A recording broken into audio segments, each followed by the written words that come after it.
Hello guys, welcome back to my channel. Egg വെച്ചിട്ടുള്ള ബർഗറാണ് ഇന്നത്തെ റെസിപ്പി. അതിനായി 4 ബൺ എടുത്തിട്ടുണ്ട്. ഇതൊരു സാധാ ബണ്ണാണ്. അതിനെ നമുക്ക് 2 സ്ലൈസ് ആയിട്ട് എടുക്കാം, കട്ട് ചെയ്തിട്ട്. പിന്നെ നമുക്ക് വേണ്ടത് 4 എഗ്ഗാണ്, 4 മുട്ട.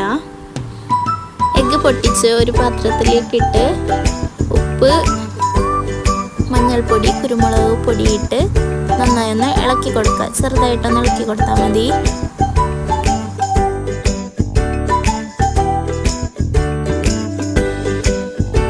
എന്നിട്ട് അതിലേക്ക് മല്ലിയില, പുതിനയില, പച്ചമുളക് ചെറുതായി അരിഞ്ഞ് അതിലിട്ട് ഒന്ന് നന്നായി ഒന്ന് കലക്കി കൊടുക്കുക. ലീഫൊക്കെ ഓപ്ഷണലാണ്,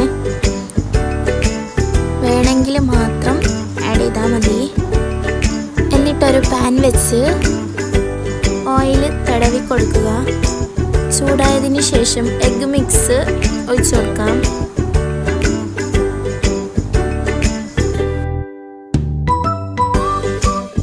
അങ്ങനെ നമ്മുടെ ഓംലെറ്റ് റെഡിയായി. എന്നിട്ട് നമുക്കിതിനെ സ്ലൈസ് ആക്കിയിട്ട് എടുക്കാം. കട്ട് ചെയ്ത് സ്ലൈസ് ആക്കാം. പിന്നെ നമുക്ക് ഇതിലേക്ക് വേണ്ടത് കക്കിരി, ഉള്ളി, തക്കാളി, ക്യാബേജ്. ഈ 4 ഇൻഗ്രീഡിയൻസ് ആണ് നമുക്ക് വേണ്ടത്. ഒരു പാൻ അടുപ്പത്ത് വെച്ച് ഓയിൽ സ്പ്രെഡ് ചെയ്ത് എല്ലാ സ്ലൈസും ഒന്ന് ചൂടാക്കിയിട്ട് എടുക്കാം. നമുക്ക് 4 ബർഗറിനുള്ള സ്ലൈസാണ് കട്ട് ചെയ്തത്. ബട്ട് ഞാൻ ഉണ്ടാക്കുന്നത് 3 ബർഗറാണ്. ഗീ ഇഷ്ടമുള്ളവർക്ക് ഗീ സ്പ്രെഡ് ചെയ്ത് ടോസ്റ്റ് ചെയ്തെടുത്താൽ മതി. എല്ലാ ബന്നും ഒന്ന് ചൂടാക്കി എടുത്തതിന് ശേഷം അതിൽ നിന്ന് ഒരു സ്ലൈസ് എടുത്ത് അതിലേക്ക് കെച്ചപ്പ് ആഡ് ചെയ്യാം. ടൊമാറ്റോ സോസോ എന്ത് വേണമെങ്കിലും, പിസ്സ സോസ് ഉണ്ടെങ്കിൽ അതും നല്ലതാണ്. നന്നായി ഒന്ന് സ്പ്രെഡ് ചെയ്ത് കൊടുക്കാം. എന്നിട്ട് അതിലേക്ക് സ്ലൈസ് ചെയ്ത ക്യാബേജ് ഒന്ന് വെച്ച് കൊടുക്കാം.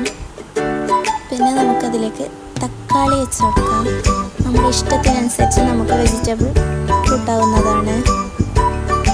പിന്നെ കട്ട് ചെയ്ത എഗ്ഗ് വെച്ച് കൊടുക്കാം.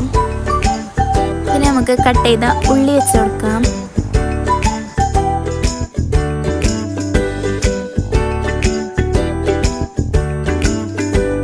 പിന്നെ ചെറിയ സ്ലൈസായി കട്ട് ചെയ്ത കക്കിരി നമുക്കിതിലേക്ക് വെച്ച് കൊടുക്കാം.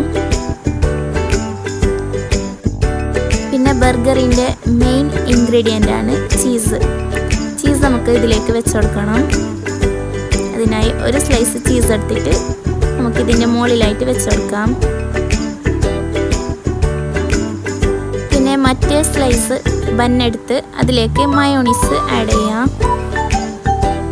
ഒരു ഭാഗത്ത് കെച്ചപ്പും ടൊമാറ്റോ സോസും, ഇപ്പുറത്തെ ഭാഗത്ത് മയോണീസാണ് ആഡ് ചെയ്തത്. 2 മിക്സ് ചെയ്യേണ്ടവർക്ക് അങ്ങനെയും ചെയ്യാം. എന്നിട്ടൊരു പാൻ അടുപ്പത്ത് വെച്ച് ചീസ് ഒന്ന് മെൽറ്റ് ആകുന്നത് വരെ ഒന്ന് കുക്ക് ചെയ്തെടുക്കാം, ലോ ഫ്ലെയിമിൽ. അങ്ങനെ നമ്മുടെ എഗ്ഗ് ചീസി ബർഗർ ഇവിടെ റെഡിയായി. എല്ലാവരും ഒന്ന് ട്രൈ ചെയ്യണേ. ഇഷ്ടപ്പെട്ടാൽ ലൈക്ക് ചെയ്യുക, ഷെയർ ചെയ്യുക, സബ്സ്ക്രൈബ്